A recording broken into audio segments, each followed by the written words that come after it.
तो हेलो हमारे दोस्तों, मैं हूं पीपी यानी पाकिस्तानी पहले कल वीडियो के साथ हाजिर हूं। ये वीडियो भाई सना अमजद का कि 57 मुस्लिम कंट्री शॉक्ड हैं क्योंकि पीएम मोदी बरनोई चले गए हैं, जो एक मुस्लिम कंट्री है। और गए किस लिए हैं वो तो बाद में पता गया, किस लिए गए हैं किस लिए नहीं गए। बट सुनने में ये आ रहा है कि वहाँ पे साइंस एंड टेक्नोलॉजी की बात करने गए हैं। उनके पास पैसा है, हमारे पास टेक्नोलॉजी है, तो हम लेन देन करेंगे उसमें। तो देखते हैं इस पर पाकिस्तान की आवाम, पाकिस्तान की पब्लिक क्या कहती है। ये वीडियो भाई सना अमजद का। चलते हैं पाकिस्तान, देखते हैं इनकी हरकतें और मिटाते हैं इनकी खुजलियां, इस तरीके से इनको कहां से निकल के आती हैं। तो शुरू करते हैं वीडियो बिना किसी देरी के।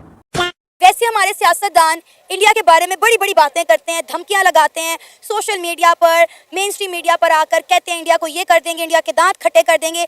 लेकिन जब काम की बात आती है तो ये सोए हुए पाए जाते हैं। अब देखें इंडिया के प्राइम मिनिस्टर नरेंद्र मोदी कैसे एक के बाद दूसरे मुल्क का विजिट कर रहे हैं, हर मुल्क के साथ ताल्लुकात बना रहे हैं।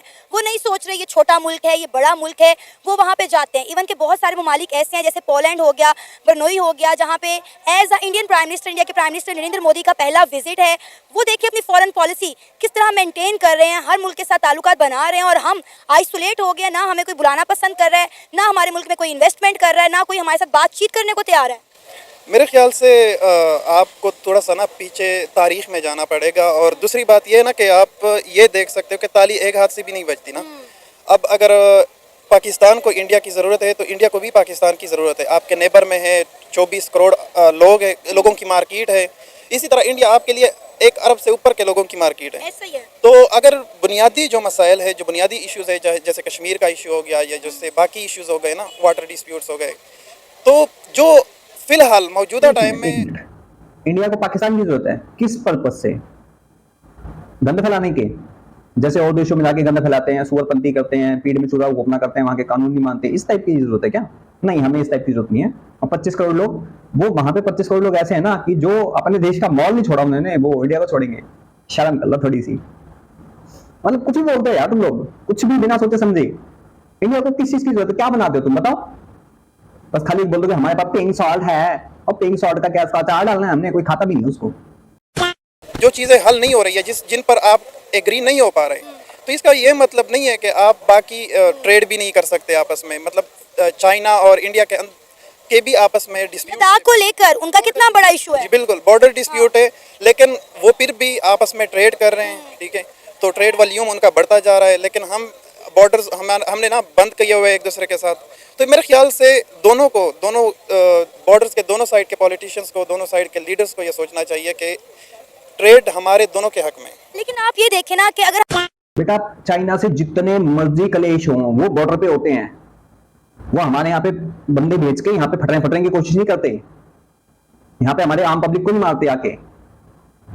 तुम्हारी तरह नहीं कि गजवाएं हिंद करेंगे, उनके दिमाग में ये नहीं चलता। आगे बात समझ में। और इंडिया ने कभी ट्रेड बंद नहीं करी, तुम 16 ने बंद करी। डिस्ट्रीब्यूट उसके साथ भी है, चाइना के साथ बहुत सारे हैंगे, चालाक बंदा है वो।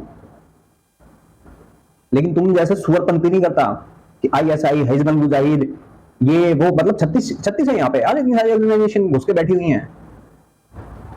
हिम्मत है चाइना में भी करके दिखाओ ना ऐसे। हम बात करें इंडिया की, इंडिया अपने इर्द गिर्द के हर ममालिक के साथ ताल्लुकात बेहतर कर रहा है। इंडिया के प्राइम मिनिस्टर नरेंद्र मोदी पिछले महीने जो हैं वो रशिया के विजिट पे थे, उसके बाद वो यूक्रेन गए, फिर पोलैंड गए, अब सितंबर में उनका अमेरिका का विजिट है, उससे पहले वो सिंगापुर जा रहे हैं, बरनोई जा रहे हैं। लेकिन पाकिस्तान में ना तो वो आना चाहते हैं, ना पाकिस्तान के साथ ताल्लुकात बेहतर करना चाहते हैं। पिछले दिनों इंडिया के जो फॉरेन मिनिस्टर थे डॉक्टर एस जयशंकर, उन्होंने साफ साफ ये कह दिया कि भाई ऐसा हरगिज़ मुमकिन नहीं है कि आप हमारे मुल्क में आके दहशतगर्दी करें और हम आपसे बातचीत करें। उन्होंने कहा जी अब ये एरा गुजर चुका हुआ है कि आप जो मर्जी करें और हम चुपचाप बैठें, ऐसा मुमकिन नहीं है। इवन के इंडिया के foreign minister doctor S Jaishankar ने कहा कि अब हम पाकिस्तान के साथ बातचीत भी नहीं करना चाहते। तजारत तो बड़ी दूर की बात है। नहीं, मतलब टेररिज्म तो उनकी तरफ से भी, पाकिस्तान के पास सबूत है, टेररिज्म तो उनकी तरफ से भी उन्होंने की है, मतलब कुलभूषण यादव की सूरत में और इस तरह। तो टेररिज्म तो वो भी उन्होंने की है, पाकिस्तान के उनके पास कोई सबूत नहीं होंगे। लेकिन बात असल में पाकिस्तान के खिलाफ अगर इंडिया के पास अगेंस्ट अगर एक भी सबूत नहीं होते ना, तो तुम ना ही UN में, ना सिक्योरिटी काउंसिल में, ना किसी और जगह पे सुअर बन के नहीं रहते, ना ही ग्रे लिस्ट में जाते तुम, अगर सबूत नहीं होते तो। 140 सुअर तुम्हारे यहाँ पे पल नहीं है, तुम्हारी मीडिया रिपोर्ट है, ये इंडिया की भी नहीं है, तुम्हारी मीडिया रिपोर्ट है। 140 वहां से धमकियां आती हैं कि हम हिंदुओं को बर्बाद कर देंगे, भारत को बर्बाद कर देंगे। यहाँ से कितने लोग बोलते हैं खड़े होके? और एक बता दो मुझे, कोई ऐसी ऑर्गेनाइजेशन है कि जिसपे बैन लगाओ, UN ने का रखा हो, UN डेजिग्नेटेड हो, एक ऑर्गेनाइजेशन का नाम बता दे। पाकिस्तान में 140 हैंगे, आए दिन लात खाते हो तुम लोग, खुद अपने ही लोगों से लात खा रहे हो। सबका छीन के खाओगे तो यही खाओगे ना लाती। अभी डीएलए के कमांडर ने धमकी दी है, सुनो जरा। The motive of our attack was very clear. It was a simple and clear message to China and Pakistan to withdraw immediately from Balochistan. This warning to China and Pakistan was also given by our leader, General Aslam Baloch, but China failed to pay heed. We once again make it clear that Gwadar and the rest of Balochistan belong to Baloch. It's our duty to protect our land and sea. Our operation Zir Bahazat. This is a continuous operation that has been initiated to safeguard the Baloch Sea from China, Pakistan and other foreign powers. China, you came here without our consent, supported our enemies, helped Pakistani military in wiping our villages. But now it's our turn. Baloch Liberation Army. तो ये तुम लोगों की करामात है, तुम खुद भुगतते हो, फिर कहते हो इंडिया ने कर दिया। कुलभूषण यादव को किडनैप करा तुमने ईरान से, तो उसको लेके तुम वहां पहुंच गए कोर्ट के अंदर, लेकिन हुआ क्या वहां पे? कुछ भी नहीं हुआ, नील बेटा सन्नाटा। तुमने अपने ही कानून को चेंज करना पड़ गया उसके लिए। आज तक उसको फांसी नहीं दे पाई, हमने लटका भी दिया, ठोक भी दिया हमने, तो जो प्रूफ जिसके खिलाफ मिले, या तो सीधा 72 रूलों के पास, या तो लटका दिया उसको, जहां खत्म। पहले टेस्ट करवाया, फिर सीधा पहुंचा दिया ऊपर। तो ये तुम लोगों का बड़बोलापन जो है ना, ये तुम्हें लेके डूब रहा है। बड़बोलापन, गंदपना, दिमाग में गजवाए हिंद, काफिर, दुश्मन, ये लेके ना तुम लोग खुद डूब रहे हो। तुमने कोई ऐसी कंट्री बता दो छोड़ी हो तुमने, इस्लामिक नहीं छोड़ी, नॉन मुस्लिम नहीं छोड़ी, तुमने कोई कंट्री ऐसी नहीं छोड़ी जहां तुमने गंदना मचाया। एवरीवेयर। और एक सुअर आके बोलता है कि तू गोबर खाता है। अबे तू तो गू खाता है, हमने गोबर नहीं खाया, तू तो गू खाता है। ये नहीं है, बात ये है ना कि इकोनॉमी जो होती है वो डिसाइडिंग फैक्टर होता है किसी भी कंट्री को कि फॉरेन पॉलिसी में ना। एक जो ड्राइविंग फोर्स होती है वो इकोनॉमी आपकी होती है। तो आपके पास लोग आएंगे, आपके पास लीडर्स आएंगे, दुनिया का हर लीडर आपके पास आएगा अगर आपकी इकोनॉमी ठीक है। अब इकोनॉमी क्यों नहीं पाकिस्तान की ठीक हो रही? तो सबसे पहले ये जो हम इंटरनल कॉन्फ्लिक्ट में आपस में लगे हुए हैं ना, कि मतलब पॉलिटिकल स्टेबिलिटी कोई नहीं बन रही। किसी को चाहिए कि नहीं इमरान खान के साथ ज्यादती हो गई है और बहुत कुछ हो गया है, तो किसी को चाहिए कि कोई कहता है कि धांधली हो गई इलेक्शंस में। तो पॉलिटिशियंस को सबसे पहले तो पॉलिटिकल स्टेबिलिटी लेकर आनी है इस सेटअप में। जब तक पॉलिटिकल स्टेबिलिटी नहीं आएगी तब तक कोई भी जो फॉरेन लीडर है वो हमें सीरियस भी नहीं लेगा और ना हमारा। पहली बात तो ये कि हमारी कोई फॉरेन पॉलिसी है नहीं। अगर हमारे फॉरेन मिनिस्टर किसी इंटरनेशनल फर्म पे चले जाएं तो वो वहाँ जाके बौखलाहट का शिकार हो जाते हैं। उन्हें पता ही नहीं होता कि हमने किन पॉइंट्स पर बात करनी है। हम सिर्फ एक ही मसला रेस करते हैं, वो है मसला कश्मीर। हालांकि पाकिस्तान के अंदर बेपनाह मसाइल हैं जिन पर डिस्कशन की जा सकती है, पाकिस्तान में इन्वेस्टमेंट लाई जा सकती है, मुल्क में बेरोजगारी खत्म की जा सकती है, लेकिन हम जाके सिर्फ एक ही रोना रोते हैं कश्मीर का, जो आज तक 78 ईयर्स से हल नहीं हुआ। देखिए मैं भी पाकिस्तानी हूँ, मैं भी ऐसा पाकिस्तान चाहती हूँ कि कश्मीर का मसला हल हो, लेकिन जो कि 78 ईयर से नहीं हुआ। लेकिन उससे पहले हमारे मुल्क के इंटरनल इश्यूज भी है ना, हमें वो सॉर्ट आउट करने हैं। आप देखें इंडिया के प्राइम मिनिस्टर नरेंद्र मोदी की हम बात करें, दुनिया की 5वीं बड़ी इकॉनमी है, फिर भी वो हिचकिचाहट फील नहीं करते किसी छोटे मुल्क में जाने के लिए या किसी बड़े मुल्क में जाने के लिए। भी हम बरनोई की बात कर रहे हैं, 5 लाख की आबादी का टोटली छोटा सा मुल्क है और पहली बार कोई इंडियन प्राइम मिनिस्टर उसके दौरे पर जा रहा है। अब मुझे बताएं इंडिया के प्राइम मिनिस्टर नरेंद्र मोदी को उससे क्या मफाद होंगे? असल में इंडिया अब एक रीजनल हेजमॉन बनने के रास्ते पर चल निकला है ना। मतलब उसको बेशक अमेरिका की आशीर्वाद भी हासिल है, लेकिन वो एक हेजमॉन बनने की कोशिश कर रहा है। और साथ में चाइना को एक टफ टाइम देने की भी, एक फॉरेन पॉलिसी फ्रंट पे ना चाइना को टफ टाइम देने की का भी वो है। और मोदी की अगर पर्सनैलिटी देखी जाए तो उसके खुद भी पर्सनैलिटी के अंदर भी उसके ये है कि मतलब ना एक वो समझता है कि मतलब इंडिया जो है ना वो एक एज ए लीडर, इस रीजन का एज ए लीडर उसने जो है वो ये बात साबित की है।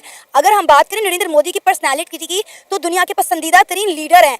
हमने देखा है कि जब किसी मुल्क का प्राइम मिनिस्टर या कोई कह लें कि वजीर आजम उनके मुल्क में जाता है या वो कहीं जाते हैं तो किस तरह उनका पुरतपाक इस्तकबाल किया जाता है। पहली बात तो हमें कोई बुलाता ही नहीं है, हम चले भी जाएँ तो हमें वो वक़ार और इज्जत मिलती ही नहीं है। नहीं, पसंदीदा तरीन तो खैर नहीं है, मतलब अब उस पर भी बहुत सारी क्रिटिसिज्म हो सकते हैं। मतलब वो माइनॉरिटीज़ के साथ क्या करता आया है कश्मीर। पिछले दिनों एक सर्वे निकला था ना, उसके अकॉर्डिंगली मैं बात कर रही हूँ कि ये सर्वे किया गया था और जिसके मुताबिक साबित हुआ था कि इंडिया के prime minister Narendra Modi mostly जो है दुनिया के पसंदीदा तरीन लीडर है। मतलब मैं ये कह रहा हूँ ना कि सर्वे तो छोड़े, उसके खिलाफ एक बहुत बड़ा रेफरेंडम इस इलेक्शन में मोदी के खिलाफ भी हुआ है कि वो जो इस बार 400 पार वाला उसका जो नारा था वो ना तो हुआ क्या, मतलब वो बाकियों की ना मिन्नत तरले करके उसने हुकूमत बना ली। तो ऐसा नहीं है कि उसको कोई बहुत ज़्यादा पसंद किया जा रहा है अपने मुल्क के अंदर, लेकिन असल में ना इकॉनमी जो है ना वो एक ड्राइविंग फोर्स है। मैं फिर वही बात कर रहा हूँ कि इंडिया का जो इकोनॉमिक साइज़ है वो इतना बढ़ गया है कि वो हर कंट्री ये चाहती होती है कि इंडिया के साथ पॉजिटिवली इंगेज किया जाए। हमने जब तक ये नहीं सोचना कि जो सिक्योरिटी ड्रिवन है हमारी अप्रोच है, जब तक ये इकोनॉमिक ड्रिवन हम नहीं करेंगे और पॉलिटिकल स्टेबिलिटी नहीं लेकर आएंगे, तब तक ऐसे ही चलता रहेगा। पहली बात, इंडिया को अगर फायदा नहीं होगा ना बुनोई से, तो बुनोई इंडिया जाएगा नहीं। बुनोई शायद चाइना के आसपास में कहीं, वो भी परेशान है, ठीक है, वहाँ पे साइंस एंड टेक्नोलॉजी की कमी है, लेकिन पैसा भरपूर है, तो भाई इंडिया का फायदा कुछ ना कुछ है, इसलिए इंडिया वहाँ पे जाएगा, डेफिनेट सी बात है भाई। और दूसरी बात, कुछ मुस्लिम कंट्री हैं जो मोदी को पसंद नहीं करती हैं, लाइक पाकिस्तान, बांग्लादेश, ये सब कंट्रीज होंगी, बाकी हर कोई पसंद करता है, ठीक है। लाइक यूएस की बात, हाँ, यूएस अपने फायदे के लिए चाइना को दबाने के चक्कर में इंडिया को सपोर्ट करता है, इंडिया की सुनता भी है, नहीं तो अब तक ये सैंक्शन लगाने के चक्कर में लगा होता 101%, लेकिन उसकी चलती है नहीं। वो कोशिश करता है कि भाई पिट्ठू सरकार आए, और कहीं ना कहीं इस इलेक्शन में यूएस का बहुत बड़ा रोल रहा है, जॉर्ज सोरोस का बहुत बड़ा रोल रहा है कि यहाँ पे वोटिंग कम की जाए यहाँ पे, ताकि मोदी को थोड़ा कमजोर करा जाए कि हमारे हाथ में रहे। क्योंकि पीछे जो रशिया के खिलाफ इन्होंने एक स्टार्ट करा था, उस पर सैंक्शन लगाए थे, तो इंडिया ने साफ बोल दिया था भाई तुम अपनी देखो ना, हम अपनी देखेंगे। तो कहीं ना कहीं सबसे बड़ा फैक्टर वो था। तो इंडिया में गलत खबरें फैलाने में कोई बड़ी बात नहीं है, कहीं भी फैलाने में कोई बड़ी बात नहीं है। जैसे तुमने ब्रिटेन में फैला दी थी, पूरा ब्रिटेन फूक मारा, तो वैसे ही इंडिया में था, ठीक है, कोई बात नहीं, नहीं जीता, जीत भी गया है, तो इस टाइम पार्लियामेंट में पीएम है इस टाइम इंडिया का। माइनॉरिटी के खिलाफ, कौन सा माइनॉरिटी के खिलाफ बता दे, कौन सा उसने ऑर्डर जारी कर दिया कि भाई माइनॉरिटी को मार दो, यहाँ पे भगा दो इनको, यहाँ से बता। जो हिंदू को मिल रहा है वो मुसलमान को ही मिल रहा है, वही सिख को मिल रहा है, वही पारसी को मिल रहा है, बौद्ध को मिल रहा है, जैन को मिल रहा है। हालांकि बौद्ध, जैन, पारसी ये लोग लेते नहीं है, सिख भी बहुत कम है जो लेते हैं। सबसे ज्यादा फायदा उठाते हैं मुसलमान, क्योंकि न ये पढ़े लिखे होते हैं, न ये पढ़ना चाहते हैं, गजवाए हिंदी की कोशिश करते हैं, 2047 में इस्लामिक कंट्री की कोशिश करते हैं, इनके दिमाग में सिर्फ यही चलता है। आगे बात समझ में? वैसे भी तुम लोगों को कुछ समझ नहीं आता। गू खाने वाले लोग, क्योंकि मुंह से हमेशा ही बदबू आती है, तो तुम गू खाओ, मौज मनाओ, लूटो अपने मॉल शॉल, लूटो अपने यहाँ पे चीजें, ठीक है। बाकी आप सब क्या कहना चाहते हो इस वीडियो के बारे में, इन जाहिलों के बारे में कमेंट सेक्शन में जरूर बताएं। बाकी मैं पीपी यानी पाकिस्तानी पेलू चलता हूँ, मिलता हूँ सबको किसी और वीडियो में, तब तक के लिए जय हिंद, जय भारत।